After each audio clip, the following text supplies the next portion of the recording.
All right, kids, you did a great job cutting the jute and removing the poles, but look at these two examples. See how this one has all the jute on it?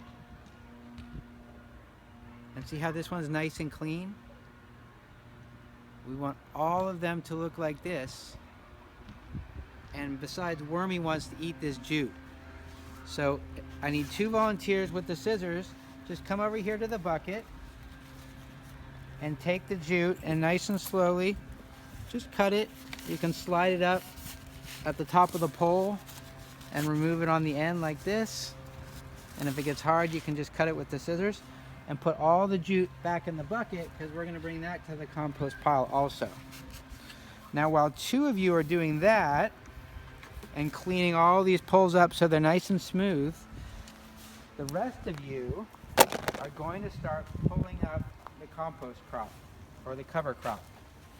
And this is where it gets really exciting, because remember, the reason that we planted these was to create food for Wormy above ground, but also to jackhammer the soil below ground. And now we get to actually see whether that worked. So as you pull up each of these, they might not come very easy. And so what I'm also going to show you is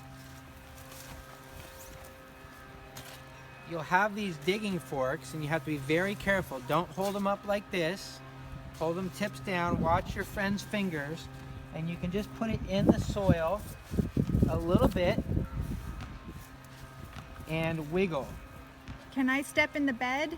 Remember, don't step in the bed, because the whole purpose is to loosen this up. So you loosen the soil from the outside. The paths are already packed. We want to make this nice and loose for the next roots to go in there, so don't step on here, because then you have to dig it back up later. But all I'm going to do is loosen it up a little bit. How do you loosen it up?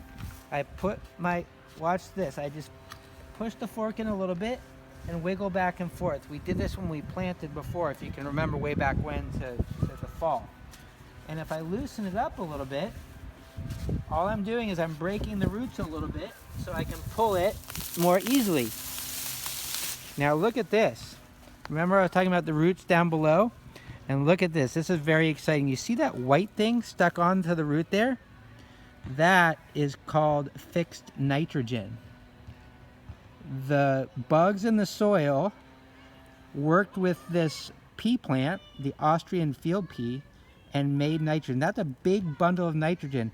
Do you think when I pull out the plants, all that nitrogen comes out with the plants? No, a lot of it stays in the soil. And so when we plant corn, tomatoes, those other yummy things, they need that nitrogen to grow really strong and make lots of vegetables. Wait, what's the nitrogen? It's this white bundle. Here, let me pick it. So it actually looks like a little vitamin pill.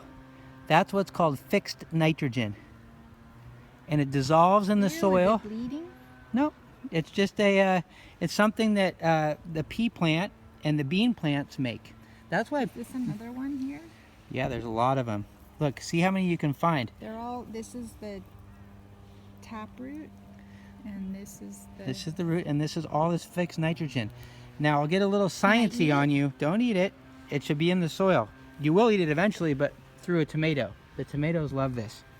And that fixed nitrogen will break up in the soil, and then when the new roots of tomato or corn, they're really hungry. They want to eat lots of stuff so they can grow really big. They'll eat that nitrogen up. But that's not the only thing. Look, oh my goodness, look at this. Here's an awesome example. Look at all that nitrogen it's fixing. Can you believe that? What does that mean, fixing? Well, nitrogen is normally a gas, so it flows around in the air. The things that plants called legumes, like beans and peas, do really well is they take that, they breathe it in, they bring it down, and they actually work with the microbes in the soil to do some chemical reaction to make it available to the plants. I don't understand. I know, that's very fancy. All you have to think about is these green plants are making food for the soil. And that's a lot of great plant food. So they get the nitrogen from the air, and they kind of like collect it all in their roots and hold it? Yeah, and they make it little candy bundles of nitrogen for the next plant. Bundles, but we don't eat it, right? You don't eat it, but what does eat it? The tomato plant that's going to go in here next is going to love it. But why don't we leave the roots in the dirt if it's so good for the dirt? Well, remember this. Here's where the root went into the soil. When I pulled it up, it broke. And you can see right here, you see how that is kind of broke? The There's- root hairs broke. Yeah, and so down below the soil, this root probably went on another 2 or 3 feet. Okay. And that's times, how many plants do you think are in here? Thousands of them. So all that stays in the soil and it decomposes. It's like its own compost pile inside the bed. Okay. Now All right. what? So now, as I pull it up, you can see it all tied itself together. So it'll come out in bunches like this. Just take it and put it in the wheelbarrow. Now I'm going to do it again. Let's do another observation. So can you review with me, when I'm not holding my pitchfork, how should I leave it so that nobody hurts themselves?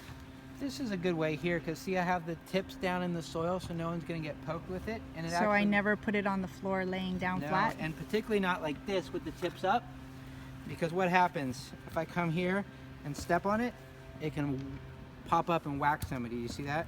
Okay, so show me what I should do. I use it to wiggle, So and let then me repeat what I yeah. did before. I'm going to loosen the roots of the plant like this, Wiggle, wiggle, wiggle. and then I'm going to look around, make sure nobody's feet or toes are here. Remember, I'm going to stay out of the bed, so no one should be standing in the bed. Put the fork here, get it nice in there so it's not going to fall over and conk somebody in the face. Mhm. And now that I loosen these roots, I'm going to come in and pull them up. This is going to take some time. It's not easy. Look, there's more nitrogen. Look at all that. And How can you tell what's nitrogen? it's these white balls. Okay. So I'm very excited about this. This is a great science experiment because you're going to see lots of nitrogen. And just all you have to remember, that's like the seeds candy for the next plant to go in there. They love that stuff. They eat it up. It makes them so strong and make more fruits and vegetables. So some of it stays in the dirt and some of it goes to wormy. Exactly. And this is going back to wormy. So do we lose it? No, it goes in the compost and it comes back through. Does wormy think it's candy? I think so. I don't really know if wormy eats the nitrogen balls. When you go to look at the compost, see if you can find a worm munching on this. Mostly wormy loves this green stuff because green plants have a lot of water in them, which worms love, and they also have a lot of nitrogen, which the microbes love. Okay, so now I'm going to go a little bit faster. All you kids will be doing this, so it's going to go pretty quickly. But remember to take turns, go in line. Everyone's going to have a lot of stuff to get in the wheelbarrow, so work together to do that. And like I mentioned, you're going to have jute in there. It's okay, it's biodegradable, it's made out of a plant, just put it in with everything else. Wormy loves it.